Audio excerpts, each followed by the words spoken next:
باللہ من الشیطان الرجیم بسم اللہ الرحمن الرحیم۔ سیرت النبی صلی اللہ علیہ وسلم کا ذکر چل رہا ہے۔ درود شریف پڑھ لیجیے۔ اللہم صلی علی محمد وعلی آل محمد کما صلیت علی ابراہیم وعلی آل ابراہیم انک حمید مجید۔ اللہم بارک علی محمد وعلی آل محمد کما بارکت علی ابراہیم وعلی آل ابراہیم انک حمید مجید۔ حضور صلی اللہ علیہ وسلم غار حرا میں تھے، وہی جبریل علیہ السلام لا چکے ہیں، اور پہلی جو وحی آئی تھی کیا ہے؟ اقرا، پڑھ اپنے رب کے نام سے، جو تیسرے پارے میں ہے، یہی سب سے پہلی وحی نازل ہوئی۔ اب اس کے بعد کا واقعہ ہے، اب فرشتے کا انتظار تھا، اسی فرشتے کا جسے آپ صلی اللہ علیہ وسلم نے دیکھا تھا۔ کہاں پہ؟ غار حرا میں، جسے ورقہ نے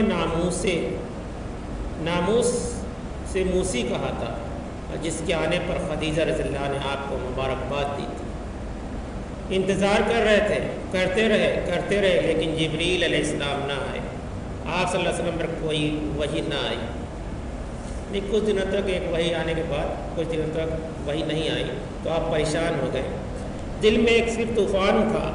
اس وقت میں کیا کروں، لوگوں کو کس طرح دعوت دوں، یہ سمجھانے کے لیے جبریل کیوں نہ آئے، جبریل نے ملنا کیوں چھوڑ دیا، جبریل کوئی پھر پیغام کیوں نہ لائے۔ آپ صلی اللہ علیہ وسلم بہت فکر مند ہوئے، دمکتا ہوا چہرہ بجھ گیا، ہنستا ہوا دل رونے لگا، یعنی اس غم میں اس کے بعد وہی کیوں نہیں آ رہی ہے۔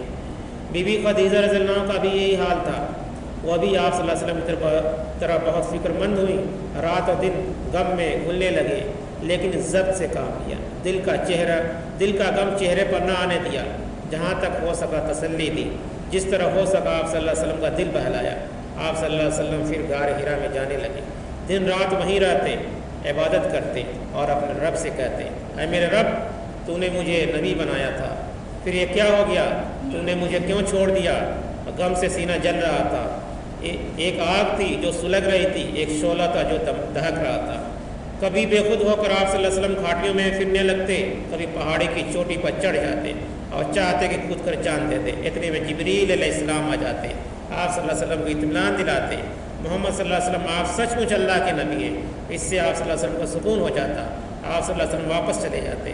کچھ دنوں بعد پھر وہی کیفیت ہوتی ہے، پھر پہاڑی پر چڑھ جاتے کہ کود کر جان دے دیں۔ حضرت جبریل علیہ السلام پھر سامنے آتے اور اسی طرح اطمینان دلاتے، آپ صلی اللہ علیہ وسلم واپس چلے جاتے۔ آپ صلی اللہ علیہ وسلم کے دل پر یہ کیسی چوٹ تھی، روح میں کتنی چبھن تھی، ذہن پر کتنا بوجھ تھا، وہی کا رک جانا کتنا بڑا عذاب تھا، شاید رب نے مجھے چھوڑ دیا، ایک خیال ایک چبھتا ہوا نشتر تھا۔ نہیں، آپ صلی اللہ علیہ وسلم کے دل میں اس طرح خیال آتا، کہیں اللہ مجھ سے ناراض تو نہیں ہو گیا، کہیں اللہ نے وہی آنا بند کیا کر، اس طرح کے سوچتے رہے۔ ایک دن آپ صلی اللہ علیہ وسلم کہیں سے گزر رہے تھے، ایک آسمان سے آواز آئی، سر اٹھا کر دیکھا تو وہی فرشتہ جو غار حرا میں آیا تھا، فضا میں ایک کرسی پر بیٹھا ہوا تھا۔ فرشتوں کو دیکھتے ہی آپ صلی اللہ علیہ وسلم ہلنے لگے، کانپنے اور لرزنے لگے۔ پہلی بار بھی آپ صلی اللہ علیہ وسلم کا جسم کانپ رہا تھا، ہوا کے پتوں کی طرح ہل رہا تھا۔ کیا یہ کانپنا اسی کا طرح تھا؟ کیا ہلنا اسی جیسا تھا؟ خوف اور گھبراہٹ کا، روب اور دہشت کا نہیں، اس میں مسرت کی حلاوت تھی، خوشی اور اطمینان کی ٹھنڈک تھی۔ آپ صلی اللہ علیہ وسلم اسی حال میں گھر آئے، فرمایا مجھے کچھ اڑا دو، مجھے کچھ اڑا دو۔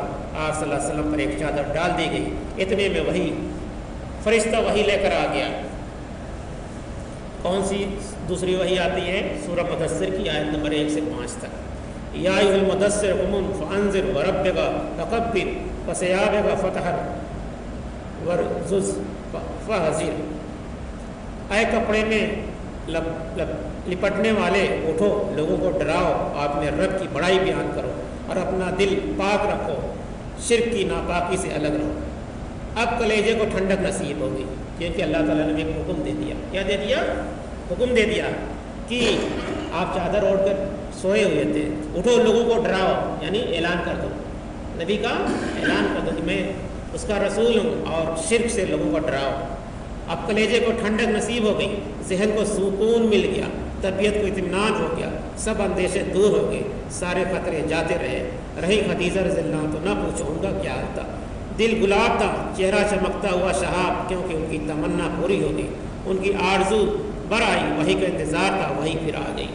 اس کے بعد کئی بار وحی آئی، حضرت جبریل علیہ السلام آتے رہے، رب کا پیغام سناتے رہے، لیکن خدا کا کرنا کچھ دنوں بعد پھر وحی رک گئی۔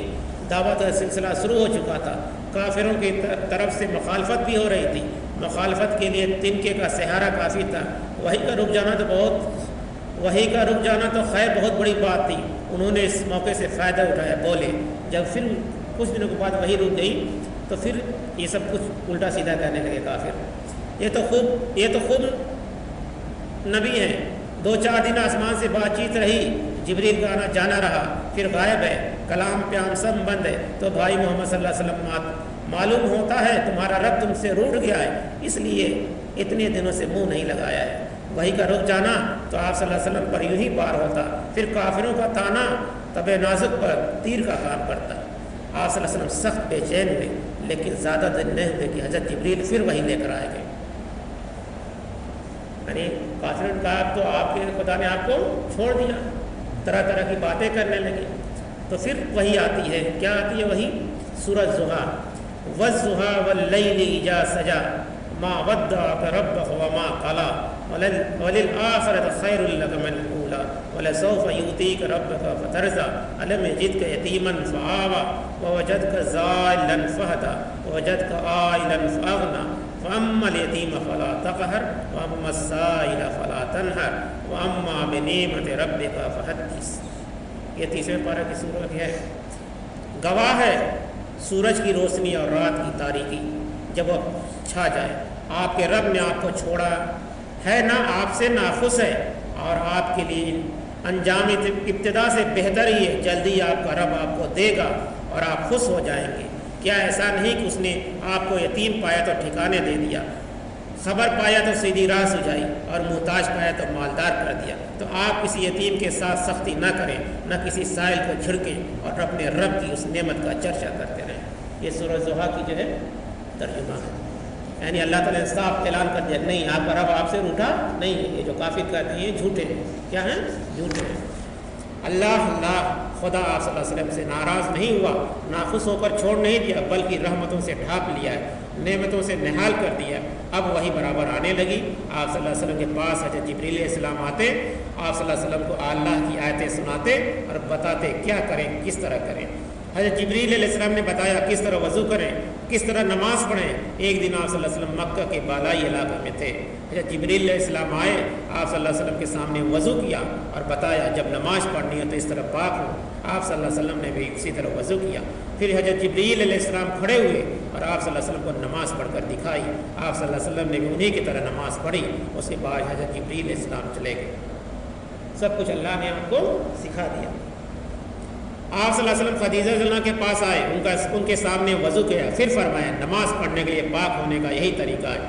بی بی خدیجہ رضی اللہ عنہ نے بھی اسی طرح وضو کیا اور آپ صلی اللہ علیہ وسلم نماز کے لیے کھڑے ہو گئے۔ بی بی خدیجہ رضی اللہ عنہ نے بھی آپ صلی اللہ علیہ وسلم کے ساتھ نماز پڑھی۔ وضو کا طریقہ سورہ مائدہ میں ہے، آیت 6 اور 7 میں اللہ تعالیٰ نے ہم لوگ ابھی تلاوت کی ہے اس کی۔ علی آپ صلی اللہ علیہ وسلم کے ہی زیر پرورش تھے، پیچھے گزر چکا ہے کہ علی رضی اللہ عنہ آپ ہی کے ساتھ رہتے تھے، آپ صلی اللہ علیہ وسلم کے ساتھ رہتے تھے۔ انہوں نے آپ صلی اللہ علیہ وسلم کو نماز پڑھتے دیکھا، بی بی خدیجہ رضی اللہ عنہ کو بھی دیکھا۔ انہوں نے دیکھا کہ آپ صلی اللہ علیہ وسلم دونوں رکوع اور سجدے کر رہے ہیں، پیاری پیاری آیتیں پڑھ رہے ہیں، ان آیتوں میں اچھی اچھی باتیں ہیں، پیاری پیاری باتیں ہیں۔ کیونکہ وہ لوگ عربی تھے، عربی زبان تھی نا، وہ لوگ سمجھ جاتے تھے، ہم لوگ نہیں سمجھ پاتے، وہ الگ بات ہے، مگر وہ لوگ عربی، چاہے بچہ چاہے جوان ہو چاہے بوڑھا ہو، جیسے ہم لوگ اردو میں بات کرتے ہیں، ہندی میں بات کرتے ہیں، چاہے چھوٹا چاہے سب سمجھ جاتے ہیں، تو وہ بچے بھی تو وہ سمجھتے تھے۔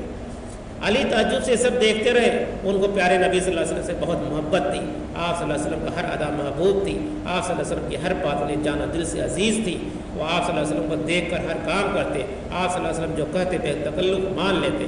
لیکن آج تو میں پہلی بار دیکھ رہا ہوں، اور کبھی تو آپ صلی اللہ علیہ وسلم اس طرح سجدہ نہ کرتے، اتنی میں پیاری پیاری آیتیں بھی میں نے آج ہی سنی ہے۔ علی گہری سوچ میں پڑ گئے۔ آپ صلی اللہ علیہ وسلم نماز سے فارغ ہوئے تو پوچھا بھائی جان یہ کیا ہے؟ ایک حضور صلی اللہ علیہ وسلم آپ کے چچا جات بھائی تھے۔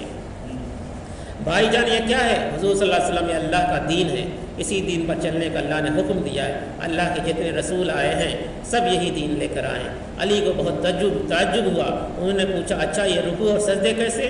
حضور صلی اللہ علیہ وسلم نے بتایا اللہ نے مجھے نبی بنایا ہے، مجھ پر اپنا کلام اتارا ہے تاکہ لوگوں کو اچھی اچھی باتیں بتاؤں، لوگ بھٹک رہے ہیں ان کو سیدھی راہ دکھاؤں، ان کو اللہ کی عبادت کو ابھاروں۔ یہ رکوع اور سجدے ہم اسی اللہ کو کرتے ہیں۔ علی رضی اللہ، یہ تو بڑی اچھی چیز ہے، تو کیا جس پر ایمان لائے ہیں، تو کیا جس پر آپ ایمان لائے میں بھی لا سکتا ہوں؟ کیا آپ کی طرح میں بھی عبادت کر سکتا ہوں؟ کیا آپ کے ساتھ میں بھی نماز پڑھ سکتا ہوں؟ علی رضی اللہ نے پوچھا۔ حضور صلی اللہ علیہ وسلم، ہاں پیارے بھائی، اللہ ایک ہے، اس کا کوئی شریک نہیں، وہی عبادت کے لائق ہے، تم بھی اسی کی عبادت کرو، لات و عزیٰ کو چھوڑ دو، جتنے بت ہیں سب کو چھوڑ دو۔ علی رضی اللہ، اچھا ذرا میں ابا جان سے پوچھ لوں۔ رات بھر علی رضی اللہ کو نیند نہ آئی، وہ جاگتے رہے۔ آپ صلی اللہ علیہ وسلم جو کچھ سنا تھا، جو کچھ کرتے دیکھا تھا، سب پر غور کرتے رہے۔ صبح ہوئی تو بولے، میں آپ پر ایمان لاتا ہوں، آپ کی پیروی کا عہد کرتا ہوں، مجھے ابا جان سے پوچھنے کی ضرورت نہیں ہے، بتائیے میں کس طرح رکوع کروں، کس طرح سجدے کروں اور کس طرح اللہ کا کلام پڑھوں۔ آپ صلی اللہ علیہ وسلم نے نماز سکھا دی، جو آیتیں نازل ہو چکی تھی وہ بھی یاد کرا دی۔ اب جب بھی آپ صلی اللہ علیہ وسلم نماز پڑھتے تو علی رضی اللہ آپ کے ساتھ ہوتے۔ علی رضی اللہ اور زید رضی اللہ ایک ہی ساتھ رہتے تھے۔ بھلا وہ علی رضی اللہ سے پیچھے رہنے والے کب تھے؟ وہ بھی ایمان لائے اور شوق سے دین کی باتیں سیکھنے لگے۔ بچوں میں سب سے پہلے علی رضی اللہ ایمان لانے والے تھے، اور سب سے پہلے تو آپ کی خدیجہ رضی اللہ ایمان لائی تھی۔ اس طرح سب سے پہلے بی بی خدیجہ رضی اللہ اسلام لائیں، پھر علی رضی اللہ اور پھر زید رضی اللہ اسلام لائے، اور مرتے دم تک آپ صلی اللہ علیہ وسلم سے چمٹے رہے۔ ان کا آپ صلی اللہ علیہ وسلم کا جب سے ساتھ ہوا، انہوں نے آپ صلی اللہ علیہ وسلم کو بہت بڑا انسان پایا، آپ صلی اللہ علیہ وسلم کو حد درجہ شریف اور نیک دل پایا، اور نہ جانے کیا کیا پایا۔ یہی وجہ ہے کہ ان کو آپ صلی اللہ علیہ وسلم سے بے پناہ محبت ہو گئی۔ آپ صلی اللہ علیہ وسلم کی رفاقت ان کے لیے آرام جاہ بن گئی۔ یوں سمجھنا چاہیے کہ دونوں اسلام کی دعوت ملنے سے پہلے اسلام لا چکے تھے۔ اس کے بعد ابو بکر رضی اللہ ایمان لائے۔ ابو قحافہ تیمی کے بیٹے تھے، یہ ابو بکر رضی اللہ کے بارے میں ہے کہ اس کے بعد ابو بکر رضی اللہ ایمان لائے، اور یہ جو ہے ابو قحافہ تیمی کے بیٹے تھے، اور آپ صلی اللہ علیہ وسلم کے گہرے دوست، آپ صلی اللہ علیہ وسلم کی سچائی اور باغبازی سے بہت متاثر تھے، اس لیے بہت محبت کرتے، بے انتہا ادب و احترام کرتے، آپ صلی اللہ علیہ وسلم کی صحبت کو غیر معمولی نعمت سمجھتے، دل کو دل سے راہ ہوتی۔ آپ صلی اللہ علیہ وسلم بھی ان سے بڑی محبت کرتے، بہت ہی پیار اور اخلاص سے ملتے۔ آپ صلی اللہ علیہ وسلم نے جو ہی اسلام کی دعوت دی، قرآن کی چند آیتیں سنائیں، انہوں نے آبائی یعنی باپ دادا کے دین کو چھوڑ کر دونوں ہاتھوں سے سلام کیا اور کلمہ پڑھ کر اسلام میں آ گئے۔ آپ صلی اللہ علیہ وسلم نے اسلام کی دعوت دی اور دین کی خوبیاں بیان کی تو ان کی زبان سے بے ساختہ الفاظ نکلے جو اخلاص و عقیدت میں ڈوبے ہوئے تھے۔ صدقت بابی انت و امی اہل صدق انت انا اشہد ان لا الہ الا اللہ وانا رسول اللہ صلی اللہ علیہ وآلہ وسلم۔ میرے ماں باپ آپ پر قربان، آپ نے سچ فرمایا اور سچ بولنا آپ کا کام ہے۔ میں گواہی دیتا ہوں کہ اللہ کے سوا کوئی معبود نہیں ہے اور آپ اللہ کے رسول ہیں۔ یہ ابو بکر صدیق رضی اللہ چوتھے شخص تھے ایمان لانے والے۔ بی بی خدیجہ نے یہ باتیں سنی تو مارے خوشی سے ان کا رہا نہ گیا، فوراً سر پر نقاب ڈالی اور سامنے آ کر مبارکباد دی۔ ابو قحافہ کے بیٹے، واقعی آپ بڑے خوش نصیب ہیں، دونوں جہاں کی دولت آپ نے سمیٹ لی، اس پر مجھے کتنی خوشی ہے، یہ میرے لیے ناقابل بیان ہے۔ ابو بکر رضی اللہ اسلام لائے تو آپ صلی اللہ علیہ وسلم کو بڑا سہارا ملا، آپ کا حوصلہ کافی بلند ہو گیا اور آپ کام کے لیے میدان خاصا ہموار ہو گیا۔ حضرت ابو بکر رضی اللہ اور بہت رحم دل اور نرم مزاج تھے، ساری قوم ان کی عزت کرتی تھی، چھوٹے بڑے سب احترام کرتے تھے۔ وہ قریش کے بہت اونچے گھرانے سے تھے، ان کے بھلے برے سب ان کی نگاہ میں تھے۔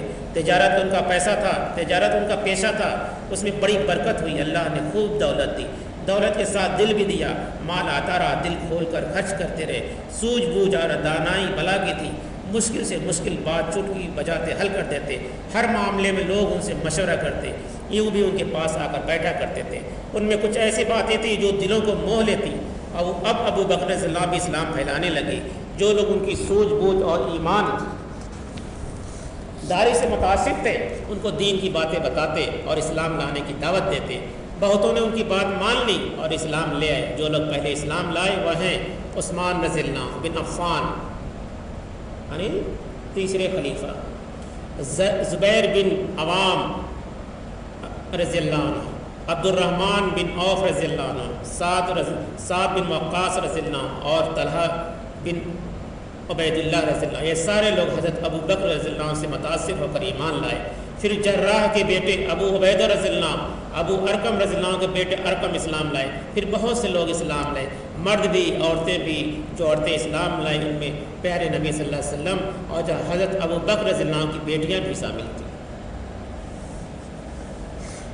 تو یہ لوگ پہلے ایک دم پہلی دعوت پہ اللہ کے رسول صلی اللہ علیہ وسلم پہ لبیک کہا۔ اور ابو بکر رضی اللہ عنہ کے بارے میں سب لوگ جانتے ہیں کہ آپ پہلے خلیفہ تھے، کیا تھے؟ پہلے خلیفہ تھے۔ عثمان رضی اللہ، اس کے بعد عمر رضی اللہ عنہ دوسرے خلیفہ تھے، اس کے بعد عثمان رضی اللہ تھے اور علی رضی اللہ تھے، 4 خلیفہ تھے۔ خلیفہ راشدین کو کہا جاتا ہے، یعنی جو دین پر صحیح دین کو کام کیا۔ تو یہ اللہ کے رسول صلی اللہ علیہ وسلم کی سیرت ہے، اور اس طرح سے دین کا کام دھیرے دھیرے بڑھتا رہا۔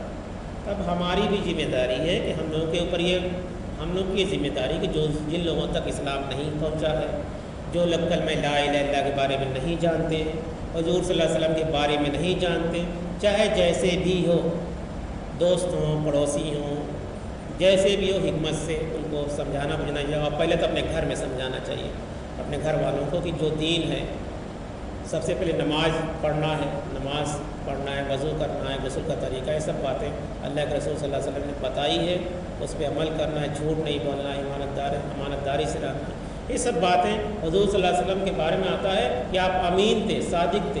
کیا تھے؟ امین تھے، صادق تھے، ایماندار تھے، جھوٹ نہیں بولتے تھے، تو لوگ اس میں یقین کرتے تھے۔ وہی کیریکٹر، وہی اخلاق ہم لوگ کے اندر بھی ہونا چاہیے۔ اللہ تعالیٰ سے دعا ہے حضور صلی اللہ علیہ وسلم کے بتائے ہوئے راستے پہ چلنے کی توفیق عطا فرمائے۔ آمین ثم آمین۔ سبحان اللہ وبحمدہ، سبحان اللہ وبحمدہ، نشهد ان لا الہ الا اللہ ونستغفرک ونتوب الیک۔ سبحان ربک رب العزة عما یصفون وسلام علی المرسلین والحمد للہ رب العالمین۔